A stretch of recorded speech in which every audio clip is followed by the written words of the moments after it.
One of the most popular arguments for Islam is what we might call the argument from scientific accuracy.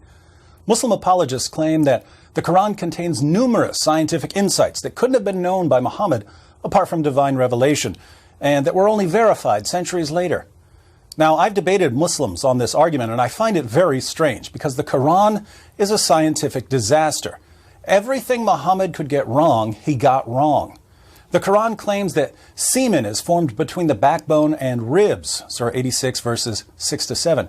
That the earth is flat, Surah 88, verse 20. That there are 7 earths, Surah 65, verse 12. That the sun and the moon chase each other around the earth, Surah 36, verses 38 to 40. That human embryos are blood clots, Surah 22, verse 5. That the sky would fall on the earth if Allah didn't hold it up, Surah 22, verse 65.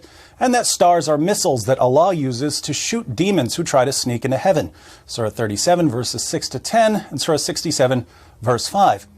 But I don't want people to think that I'm making things up, so let's read a few verses. Passages about stars being missiles are interesting. Surah 67, verse 5.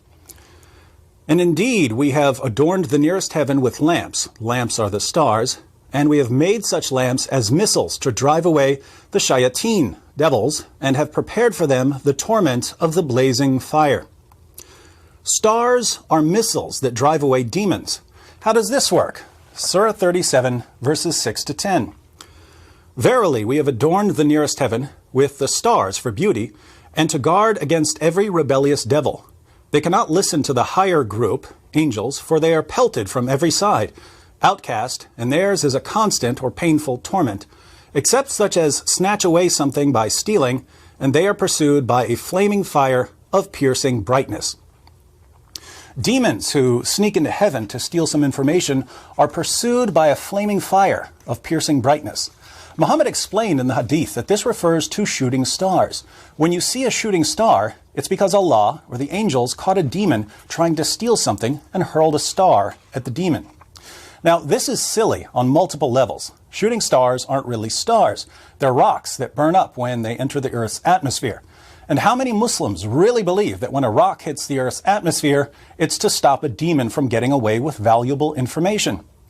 Muslims today know more about stars than the author of the Quran did. Let's look at another passage. Surah 18, verses 83 to 86. And they ask you about Dhul Qarnayn. Say, I shall recite to you something of his story. Verily, we established him in the earth, and we gave him the means of everything. So he followed away, until, when he reached the setting place of the sun, he found it setting in a spring of black, muddy, or hot water, and he found near it a people. Dhul Qarnayn was apparently Alexander the Great, but whoever he was, the Quran says that he traveled so far west, he found the place where the sun sets. The sun sets in a muddy or warm pool. Modern Muslims are embarrassed by this passage, so they say that what it really means is that Dhul Qarnayn saw the sun's reflection in a pool, and it appeared to him as if the sun was setting in a pool.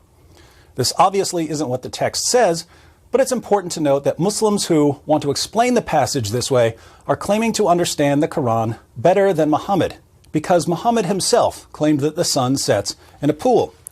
Let's read Sunan Abu Dawud 4002. This is a Sahih narration. It was narrated that Abu Dar said, I was riding behind the Messenger of Allah while he was on a donkey, and the sun was setting. He said, do you know where this sun sets?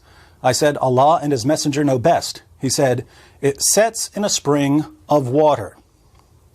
Notice, this hadith doesn't say anything about Dhul Qarnayn, so it's not telling us about what he saw. This is Muhammad telling one of his companions where the sun goes when it sets, and Muhammad says that it sets in a pool. So the obvious meaning of the Quran is confirmed by Muhammad, and Muhammad and the Quran are simply wrong. When we put the Quran's scientific claims together with the scientific claims in the Hadith, we get a really silly picture of the universe. Muhammad believed that there are 7 earths, all of them flat, stacked on top of each other like pancakes, except with a long distance between them. Out on the edge of the top earth, which is our earth, is a pool where the sun sets. There are also 7 heavens above the earths, and they're like domes that will fall on us if Allah doesn't hold them up. In the lowest heaven are the stars, which Allah uses to hurl at demons. And all of this is sandwiched between a giant fish at the bottom and 8 giant goats on top. What did Muhammad get right? Muhammad's view of human reproduction is just as bad. According to Muhammad, semen forms between the backbone and ribs. That's wrong. Then it joins with the female semen. Wrong. And whichever parent's semen is discharged first determines which parent the child will resemble. Wrong. The child spends 40 days as a drop of sperm. Wrong. Then the child spends another 40 days as a clot of blood. Wrong. Then the child becomes a lump. Wrong. Then the child becomes bones. Wrong. Then the bones are wrapped with flesh. Wrong. After the final shape is determined, Allah finally decides whether the child will be male or female. Wrong. So here again, what did Muhammad get right? If this is the greatest evidence for the prophethood of Muhammad, we can only wonder why anyone believes in Islam. Hey, I'm Ben Shapiro with Reality Check. A couple of weeks ago, HBO's Bill Maher got into it with the Islamic expert and horrifyingly mediocre actor who should never, ever, ever, ever, ever play Batman, Ben Affleck, over whether Islam was indeed a violent religion. Here's the exchange. And you painting the whole religion with that? No, let's get down to who has the right answer here. 1 billion people, you say. All these billion people don't hold any of these... 5 or something. Don't hold these pernicious beliefs? No, I wouldn't... Well, they don't. Of course, he's not alone in taking the PC position that Muslims the world over are tolerant and liberal. He's joined by our president, Barack Obama.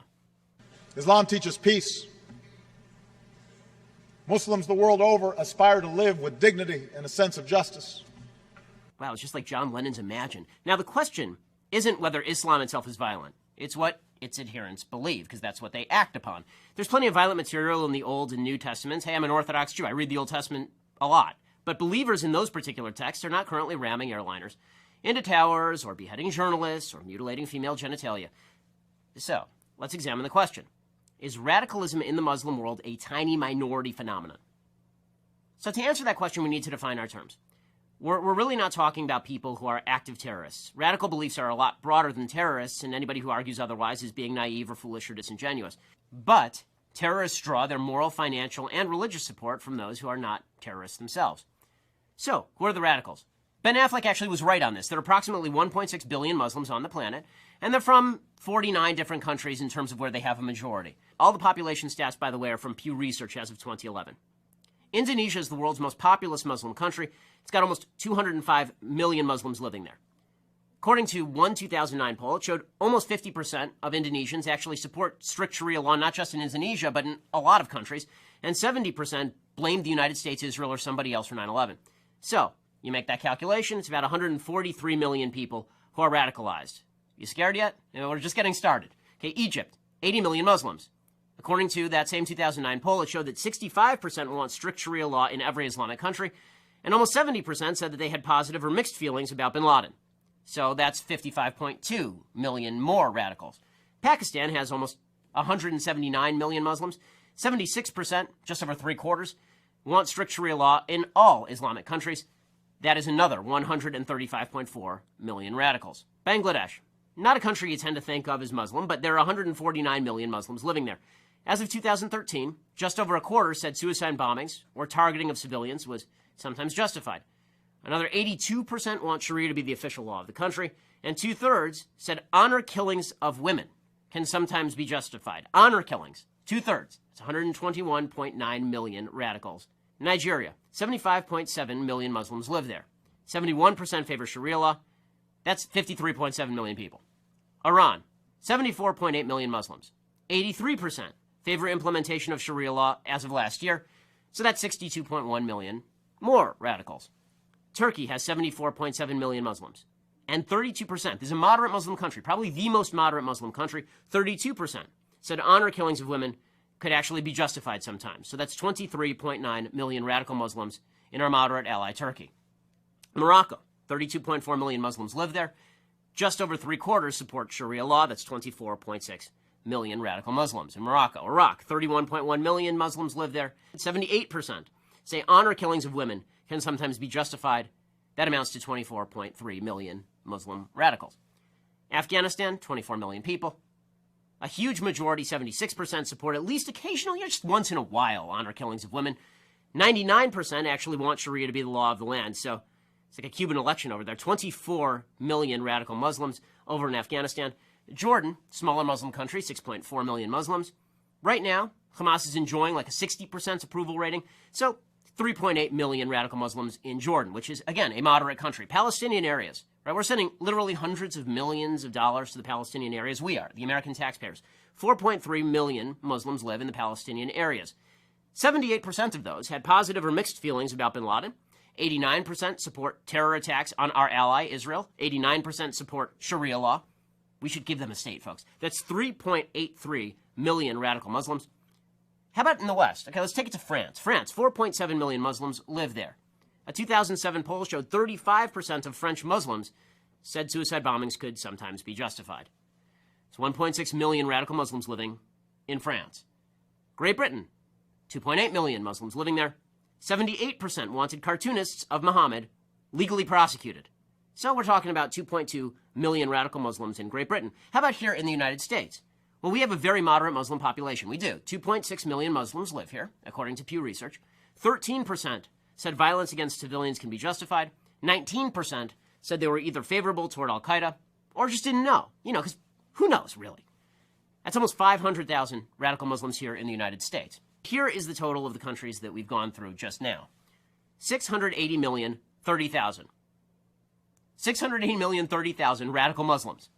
And that's out of a total population in those countries of 942.4 million Muslims total. And it seems fair to assume that similar proportions of people in countries like, say, like Algeria, Syria, Sudan, Saudi Arabia, Yemen, Tunisia, Somalia, and Libya are also radicalized. And if they are, then, well, we're above 800 million Muslims who are radicalized.